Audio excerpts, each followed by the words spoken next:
नमस्कार। आज हम बनाने जा रहे हैं मैसूर पाक। उसके लिए मैंने ये कटोरा भर के एक शक्कर लिए और इसी के भर के हम सारे नाप लेंगे।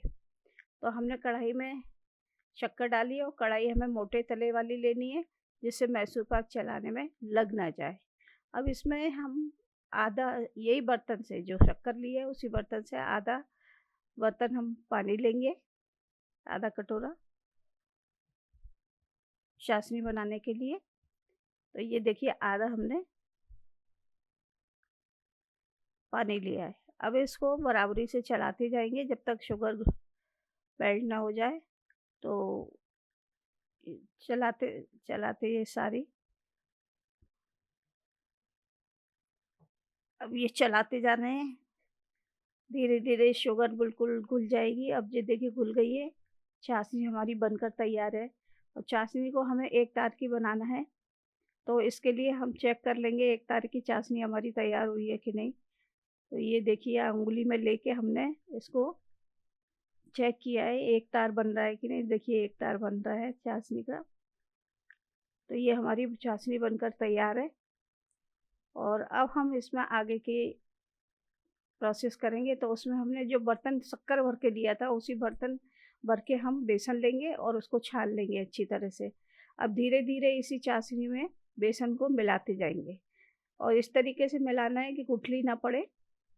तो धीरे धीरे हमें सारा बेसन मिलाना है। एकदम से डालेंगे तो गुठलियाँ पड़ने का डर रहेगा, इसलिए थोड़ा थोड़ा लेते जाएं और उसको मिक्स करते जाएं। और हमें गैस को बिल्कुल स्लो कर देना है, जिससे नीचे तले में शुगर या बेसन ना लगे। तो ये हमने अभी स्टार्टिंग में बेसन डाला है, अब दोबारा बेसन डालेंगे। ये देखिए इस तरीके से करके हम सारा बेसन डाल के उसको मिक्स कर देंगे।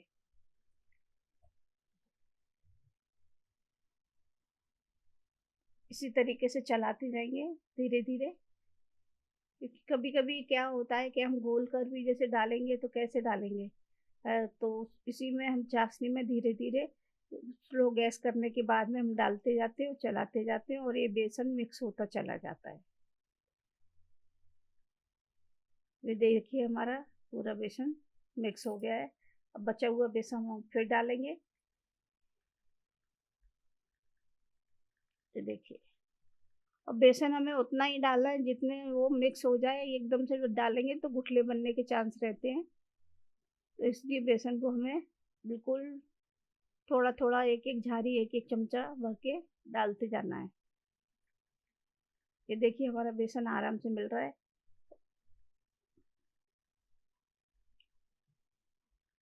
अब थोड़ा सा बेसन और मिल पड़ा हुआ है, तो उसको भी हम धीरे धीरे करके कर देंगे।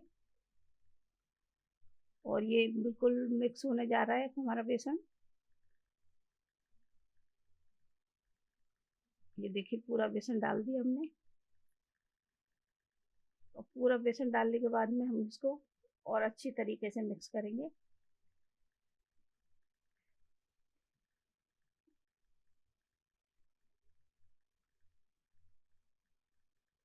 ये हमारा बेसन का मैसूर पाक बन रहा है।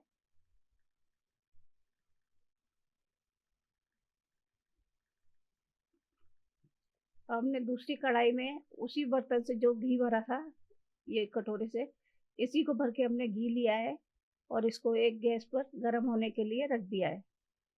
अब गर्म होने के बाद में जो बेसन हमने चाशनी में घोला है, इसमें धीरे धीरे करके एक एक चमचा हम घी डालते जाएंगे और मिक्स करते जाएंगे। घी को गर्म होना चाहिए, ठंडा नहीं होना चाहिए, क्योंकि इसमें जो झाग बनेगा वो गर्म घी से ही बनेगा।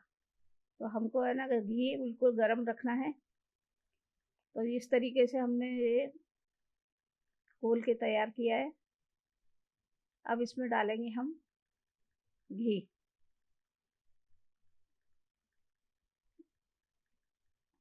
एक एक चमचा घी डालते जाना है और दूसरा चमचा तभी डालना है जब पहला चमचा बिल्कुल बेसन सोख कर ले।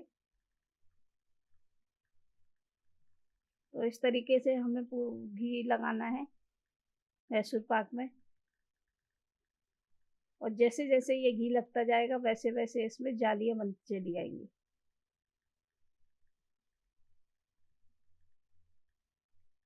हमारा बढ़िया बेसन का मैसूर पाक बनकर तैयार होगा।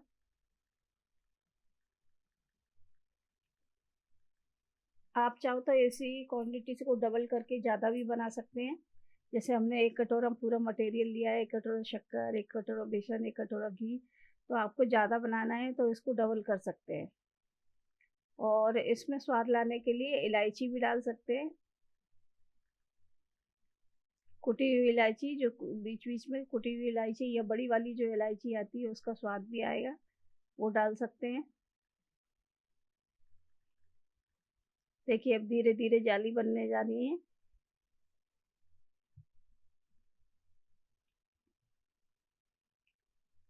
काफ़ी जाली बन के तैयार हो रही है। अभी थोड़ा सा घी और लगेगा तो फुल जाली बन जाएगी। और हमें इस समय जो गैस का फ्लेम है वो बिल्कुल स्लो रखना है, क्योंकि तेज रखेंगे तो चारों तरफ कढ़ाई में बेसन, चाशनी, घी लगने का डर रहेगा। तो कम से कम हम मीडियम आंच पर इसको चलाते रहना है। अब देखिए ये बिल्कुल टाइट हो गया है।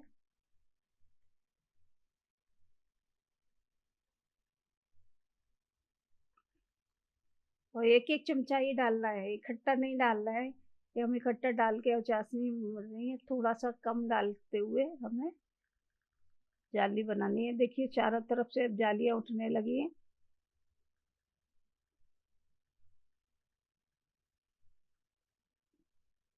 जैसे जैसे चलाते जाएंगे वैसे वैसे जालियाँ पड़ती जाएंगी। तो ये हमारा मैसूर पाक बन के तैयार हो रहा है। और जब तैयार हो उससे पहले ही हमें एक कंटेनर में घी लगा के रखना है, जिसमें हमें ये डाल के रखना है जमाने के लिए। तो पहले से ही तैयारी करके रख लें एक कंटेनर में, क्योंकि ये लास्ट में बहुत जल्दी जमने के चांस हो जाते हैं इसके, इसलिए हमें तैयारी पहले करके रखनी है।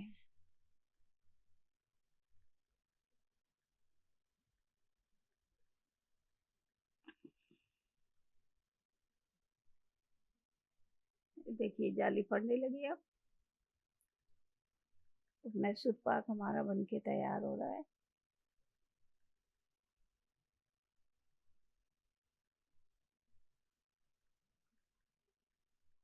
थोड़ा सा हाथ तो दुखने लगता है चलाते चलाते, लेकिन मिठाई है, मिठाई में थोड़ी सी मेहनत करनी पड़ती है, तब जाके वो मिठाई बनती है। अब ये देखिए हमने ये कंटेनर तैयार करके रखा है। अब इसमें पूरी जाली पड़ने के बाद में अब इसमें हम इसको पलट देंगे।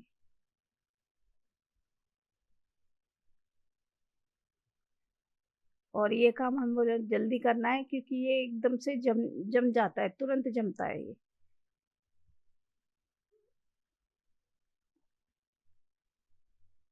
अब इसका हल्का ठंडा होने के बाद पलट लेंगे, और पलटने के बाद चाकू से काट के तैयार करेंगे। तो ये हमारा मैसूर पाक बढ़िया सा बन के तैयार हो गया है।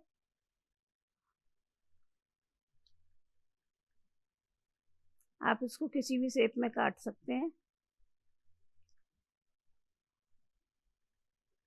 और बहुत ही खस्ता और प्यारा बना है, आसानी से कट भी रहा है।